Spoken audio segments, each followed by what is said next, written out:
Hello， 大家好，歡迎大家嚟到神思明辨 channel。我哋出嚟中意講一啲我對時聞時事嘅個人觀點嘅。今日講嘅話題咧，繼續同你 Charlie Kirk 嘅事件咧係有拉楞嘅。咁咧就近排傳媒人咧就曾志豪先生嘅小豪子嚇，我對佢喺香港電台角色咧相當有印象嘅。我覺得真係睇得好開心啊當時啊。咁咧佢咧最近喺 Facebook 咧就有一個貼文，就將美國 Jimmy Kimmel 嘅 live show 咧嗰個停播咧就同香港電台頭條新聞嘅停播咧做咗一個比較嘅。咁咧就有人話咧，就兩件事其實好相似嘅，都係因為一啲權力唔中意聽某啲説話，就將佢禁聲咗。咁啊，但係事實上係咪真係咁樣呢？嗱，我本住慎思明辨嘅精神咧，就試下冒昧同曾志豪先生請教一下、交流下、討論一下。咁咧就嗱，大家喺呢度睇到咧，就曾志豪嘅 Facebook 嘅發表個原文咧就喺度，我就唔打算讀晒佢啦，因為比較長啊，大家喺呢度睇睇啦嚇。咁咧就 anyway， 咁咧就唔係太長嘅，大家可以睇一睇啦。咁啊，全篇文章貼咗出嚟啦嚇，咁喺嗰度吸出嚟嘅一字不漏啊。咁啊，首先同大家講下我對佢呢篇文章嘅睇法。咁啊，就首先係頭條新聞嘅停播啦嚇。咁啊，小豪子咧就喺呢個文章嗰度講嚇，當日頭條新聞停播得到大家支持，究竟係純粹言論自由嘅信念，又或者係剛剛好我哋嘅言論大家認同，咁咧就而對我哋嘅政府大家討厭咧咁樣嚇。咁啊，我可能讀得咳啦，咁啊，即係我始終係一個即係唔係做廣播嘅人啊嘛嚇。咁我以前做咗30幾40年嘅文字工作，即係都係伏案寫稿嘅啫。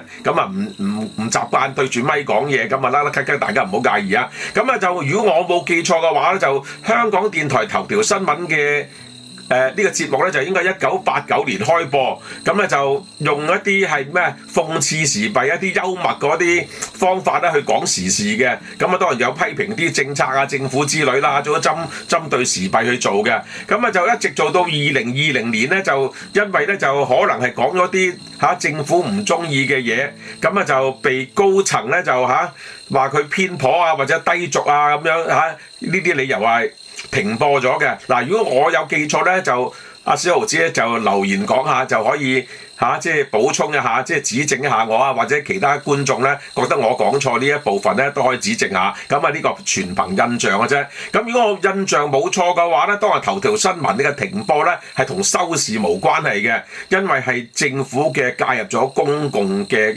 權力，呢個係一個政府嘅公共廣播機構。嗱，香港電台係一個公營電台啦嚇，咁啊同私營電台、私營電視嗰個停播咧係完全兩碼子事嚟嘅。私營電台就可能係因為收視原因啊，因為廣告嘅原因啊，咁啊做唔到個節目落去，或者有啲即係衝突啊，咁啊唔做就係一個原因。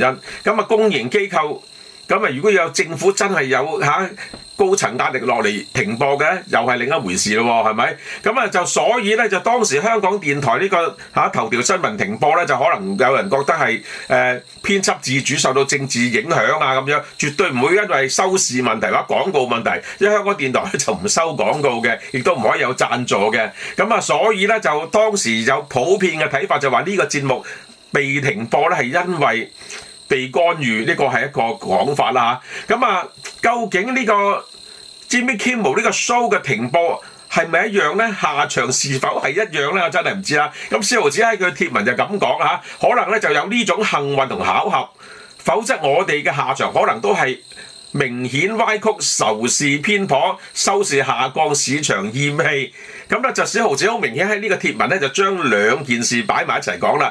Jimmy Kimmel 嘅 show 被停播，香港電台呢個頭條新聞被停播，兩個下場攞埋一齊嚟講。咁如果將呢兩件事撈埋一齊嚟講咧，我個人覺得咧有少少係假設性一個推論啦，要分清楚少少。嗱，假如節目因為收視差，廣告商走晒，或者廣告商威脅唔落廣告，呢個就係佢市場自然淘汰。香港電台就冇廣告嘅，亦都唔可以有贊助嘅，咁啊唔會發生件事啦，係咪？咁啊頭條新聞出嚟嘅時候，政府高層表咗態嘅喎，咁啊港台即係呢個節目嗰個決策係咪受到影響呢？好多人都認為係，咁呢個就係政治權力嘅介入。咁啊 ABC 停呢個 Jimmy Kimmel 個 show 就應該就係商業決定嚟嘅，應該係兩件事。咁如果將市場厭棄或者係政府施壓，將兩樣嘢撈埋一齊嚟講咧，我覺得係有少少可能混淆咗個性質。咁啊，所以咧就小豪子你自己都話啦，睇住網絡群嘲嘅反應，咩為之網絡群嘲咧？就梗係網絡上高有群眾嘅一個反應啦，係咪？咁你會唔會覺得喺呢度其實係呢個 live show 自己嘅言論、自己嘅表達方式燒着咗群眾嘅怒火，咁啊回力標燒翻自己先至有咁嘅下場咧？咁啊真係好快脆喎呢個下場啊！48小時咁就搞掂咗啦嚇。咁啊記住喎，呢個 show 由佢發表言論到即係被停播，咁啊都係48小時之間啫喎。咁啊睇翻呢個小豪子呢篇文嘅第一句啦，佢話睇住美國 Late Night Show 嘅主持嘅下場，同埋群眾同埋網絡群嘲嘅反應，咁啊好明顯，其實小豪子你都知道啦嚇，佢嘅下場係同網絡群嘲有關係，一個公眾壓力。咁點解呢個 Jimmy Kimmel 有咁嘅下場咧？點解會出現咗呢個網絡群嘲咧？咁你要講清楚啦嚇。其實 Jimmy Kimmel 自己喺節目中發表咗一啲唔恰當嘅言論。咁喺2025年9月15日啦，阿 Kimmel 就喺佢嗰個節目上嗰開頭嗰度講啦，咁啊英文就打咗喺度，大家自己睇啦嚇。咁啊我同大家即係用一個簡略嘅翻譯啦。佢話啱啱喺過去嘅週末MAGA 嗰班人咧就跌到去新低啊，死氣想將殺呢個 Charlie Kirk 嘅兇手講到唔關佢哋事。咁啊佢話 as anything other than one of them 仲盡晒方法想喺件事嗰度攞政治分數 ，doing anything they can to score political points from it。咁啊 Kimmel 唔單止咁樣講，佢仲講到咧特朗普對 Charlie Kirk 嘅被殺嘅反應咧係相當不堪嘅。咁啊英文亦都係擺喺呢度，咁大家可以自己睇下啦。咁啊同大家做一個簡單嘅中文翻譯啊。佢大概意思就話Donald Trump 咧係一個成年人唔會咁樣被謀殺嘅朋友哀悼嘅。佢呢種表現指 Donald Trump 好似一個4歲小朋友喪失咗一條金魚咁樣。你將呢個唔係你 ，OK？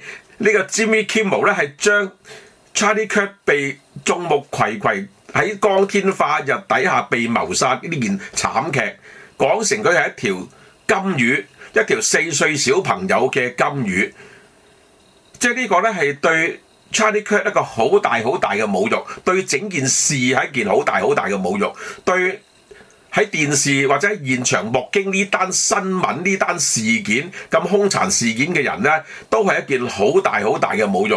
咁咧，佢講呢件事嘅時候咧 ，FBI 仲未確認兇手嗰個政治立場，即係未有確切證據嘅。但係 Kimmel 就喺一個毫無根據嘅情況底下咧，就話 MAGA 嗰班人係因為想劃清界線。咁你咁樣扣帽子嘅話咧，結果佢就係俾高層停呢個 show 嘅時候就話到明佢嘅言論冒犯，兼且冇敏感性、冇敏感度，佢完全唔知道呢單嘢咁鬼大鑊，而係噏咗出嚟。作為一個資深嘅節目主持人，假如個頭腦都係咁，即係咁頭腦簡單即係咁冇敏感性，你點俾佢再做呢個 show 落去咧？係咪？佢作為一個資深傳媒人咧，即係面對呢個 Charlie Kirk 呢個毫無公權力、冇公職，只靠把口公開討論嘅人，喺光天化日底下，喺佢老婆細路嘅面前俾人槍殺，呢件咁慘嘅事，佢竟然係公開講一啲譏諷嘅説話。而且仲講到總統哀悼方式係好似4歲小朋友緬懷自己條金魚，呢個係真係對 Charlie Kirk 一個極大侮辱，係一件極度冒犯嘅説話。即係我而家我複述嘅話，我都覺得係好難以啟齒確實咁就節目停播，其實同美國政府有冇關係咧？好多人都覺得係冇關係，當然亦都有啲人覺得有關係。咁小豪子就話啦當日董建華批評低級趣味，亦會變成佢只係行使佢嘅言論自由，冇俾壓力佢。咁美國政府係咪行使言論自由，迫使ABC 停呢個節目呢？好明顯，香港電台頭條新聞就係被公權力停止嘅。OK， 絕對唔係因為行使有政府官員行使言論自由。冇俾壓力香港電台，好清楚大家覺得係嘅。咁咧就係佢用呢個頭條新聞嘅例子，比喻 Jimmy Kimmel Show 啦，呢個 Jimmy Kimmel Live 啦，係暗示呢個節目係嘅下場啊！呢個主持人嘅下場係因為 ABC 俾公開要挾下不再續牌。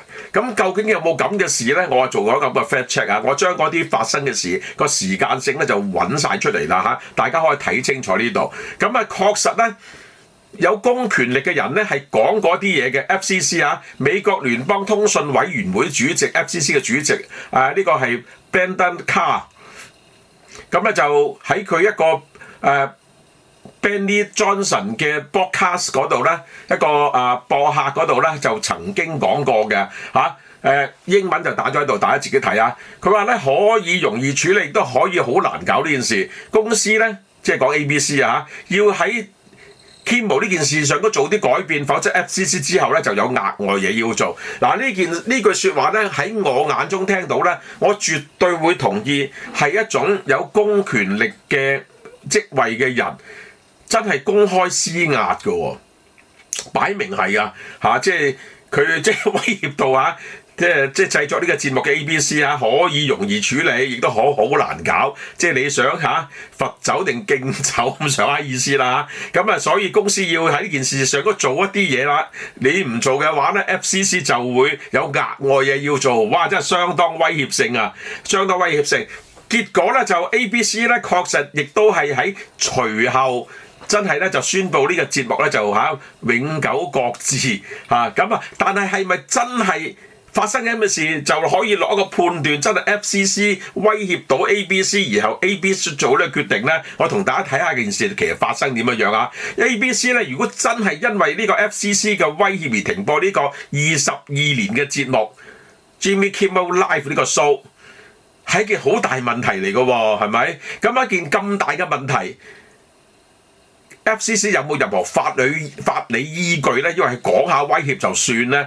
咁就算真係要停呢件事，咁究竟係咪可以喺2-3個鐘頭、4個鐘頭之內即刻拍板決定停咗佢咧？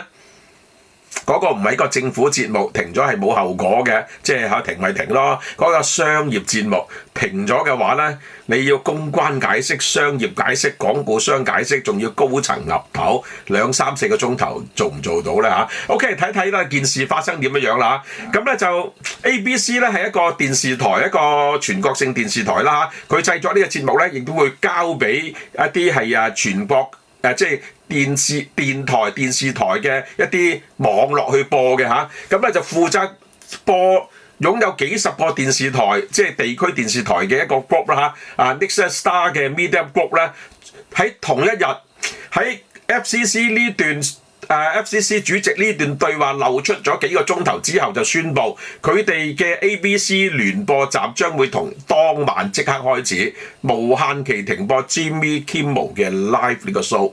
幾小時之後，呢個 Nexstar Media Group Nexstar Media Group 唔係製造 ABC 呢個呢個係 live show， 呢個係live show 嘅機構嚟嘅，佢只係播出機構啫。而且佢樓下獨立嘅電視台有講係23個涉及或者32個涉及啦，唔同嘅講法啦。如果 FCC 要將佢哋停牌，有咩法律理據咧？係要停23個台。32個台咁呢個 Nexstar Media Group 咧，佢只係轉播一個機構啫。你停佢啲台咪逐個停咧，你停唔到呢個機構嘅喎，係咪？而且呢個係 Nexstar 個廣播部嘅總管就咁講嘅。Kimmy 先生咧喺Kurt 死嘅言論咧，喺國家政治討論正進入敏感時刻，係冒犯同唔夠體貼。我哋認為佢唔代表我哋喺所在地區嘅輿論觀點同價值觀。喺現階段繼續喺我哋服務嘅社區播出 Kimmel 呢個節目咧，唔係公眾利益所在。我哋作出咗一個艱難嘅決定，暫時暫停播呢個節目，希望保持冷靜嘅對話。恢復嘅時候係能夠有尊重同建設性嘅言論，因為呢啲言論係唔尊重，係冇建設性，好艱難都要停咗佢。你記住呢個呢個係 Nexstar 呢個台咧係喺幾個鐘頭之後就停晒所有，好快。咁差唔多與此同時，負責製作呢個 show 嘅 ABC 咧都發出聲明，呢個節目被呢個無限期擱置。公告裏面冇講詳細會幾時回歸，總之就擱置，冇時間嘅擱置。咁咧就 Nexus Star 咧係以呢個聯播商身份，佢哋喺自己嘅地方電台嗰度轉播呢個 show， 轉播 ABC 嘅節目啦嚇，咁包括呢個 show 啦嚇。雖然公司總部咧唔係直接一個全國嘅大牌，但係問題咧佢每一間電視台獨立都要 FCC 發牌嘅。FCC 而家只係威脅 ABC 啫，就冇威脅啲細台。咁細台可以播啊，但係點解細呢啲地方細台要一次過出嚟？當然咧佢總公司啦，一次過出嚟要停咗呢個節目咧，顯然唔係 FCC 俾嘅壓力。係佢哋廣告商俾嘅壓力嚇，佢哋覺得佢嘅言論唔能夠代表佢哋社區嘅輿論觀點同價值觀，呢個先係最大嘅關係。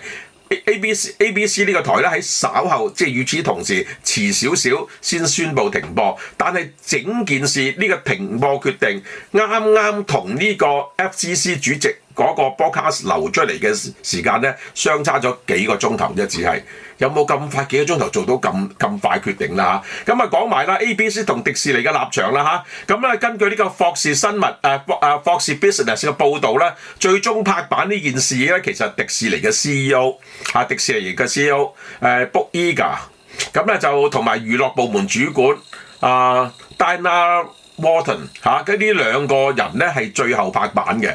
咁你諗下呢件事，即係由佢樓下嘅唔同部門傾完，再一層一層上到佢老細最後嘅大老細要拍板停播一個22年嘅節目。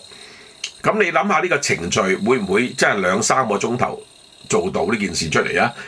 咁啊呢個另外地方電台個 board 都話啦，我哋自己決定喺屬下嘅電台停播嘅，咁咧就基於社區標準同觀眾嘅期望。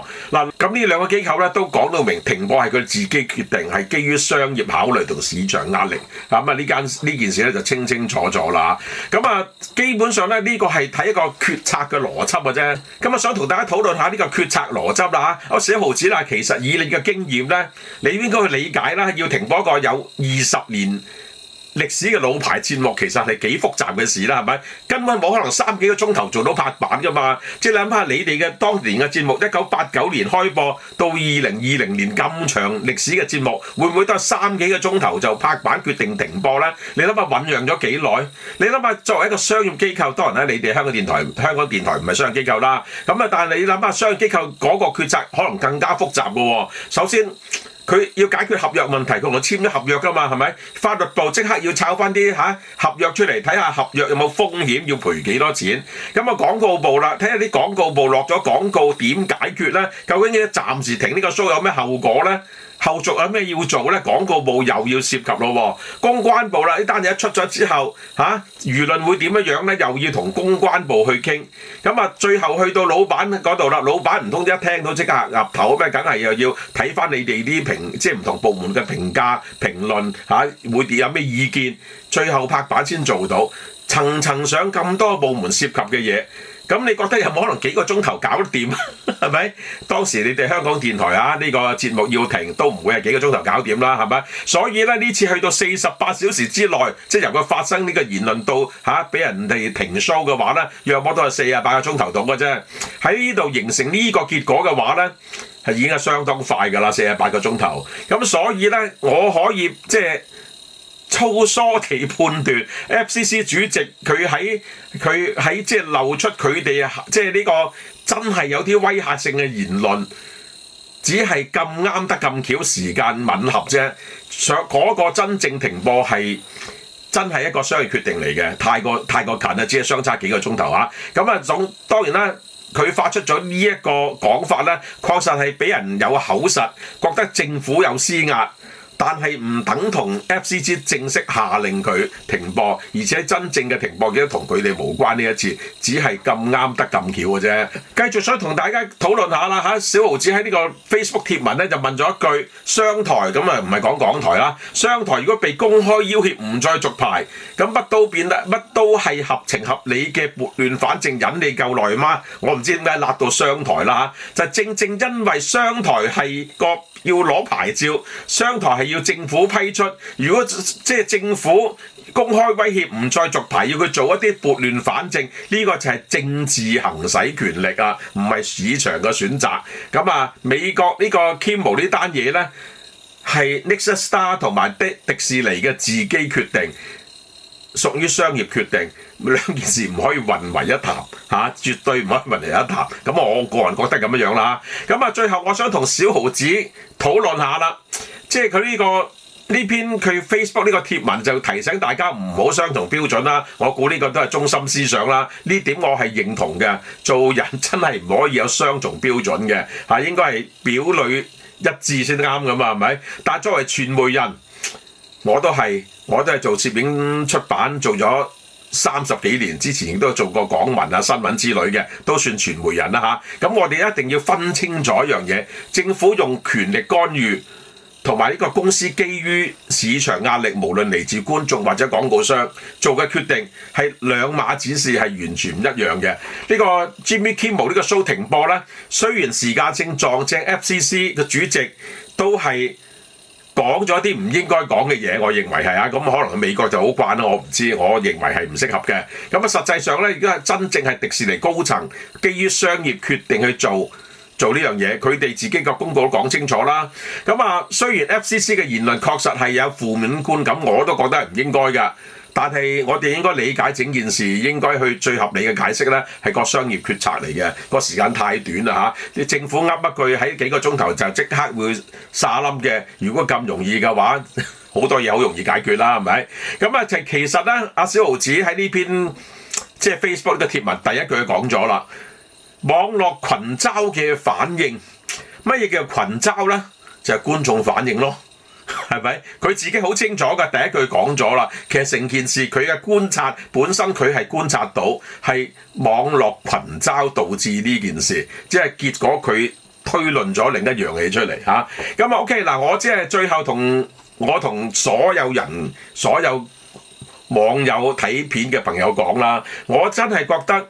我哋唔應該因為討厭一個人例如討厭 Donald Trump， 就所有嘢都變咗無限上綱咁樣。傳媒人咧，我哋可以有立場。我老師成日教啊，我哋做傳媒嘅即係要客觀，唔可以有立場。廢話嚟嘅啫，做人梗係有立場啦，係咪？我嘅立場就係唔表示立場咯，係咪？咁啊，但係評論咧一定要基於客觀事實。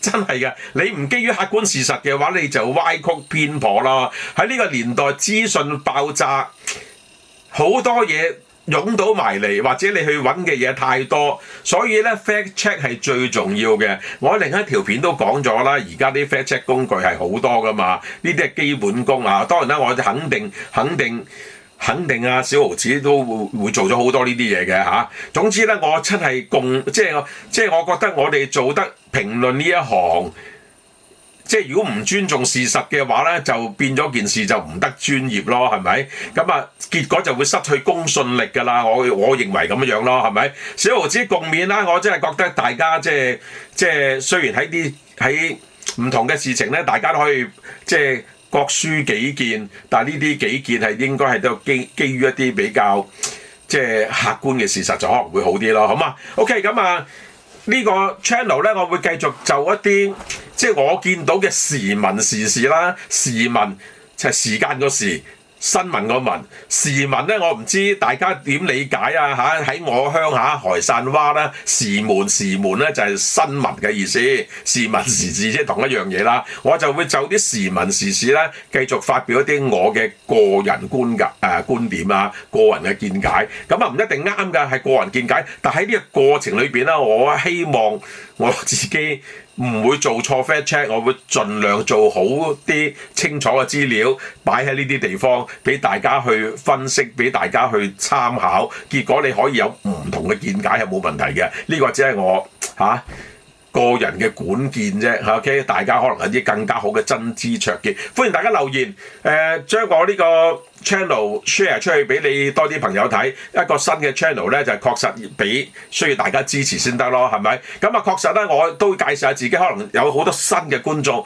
伍振榮喺香港做攝影出版做咗30幾年，期間我都喺大學教新聞系，咁咧就兼任啦嚇。咁就我係喺專業上退咗休㗎啦，而家就淨係做YouTube channel。我主要係做一個攝影獨白嘅，關於攝影其實講相機多嘅一個 channel。咁與此同時，我覺得我淨係講攝影，好似唔能夠將我想講嘅説話講出嚟喎。40歲嗰陣我已經想學人哋40字術㗎啦，嚟到60幾歲我先至60字術咯。咁60幾歲我先開始出嚟講下攝影以外其他話題。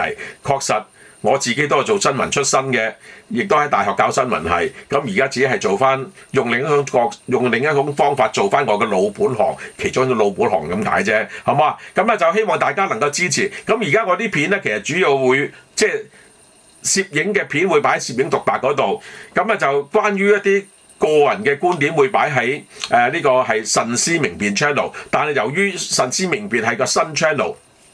變咗啦，我希望我呢片能夠多啲人睇嘅話咧，我就會將啲影片咧就同步喺攝影獨白都會擺出嚟。咁所以咧，無論你喺攝影獨白睇我嘅片，或者喺慎思明辨睇我嘅片，我都歡迎。希望大家能夠俾個 like 留言交流一下，好嗎？OK， 多謝大家嘅支持，再見。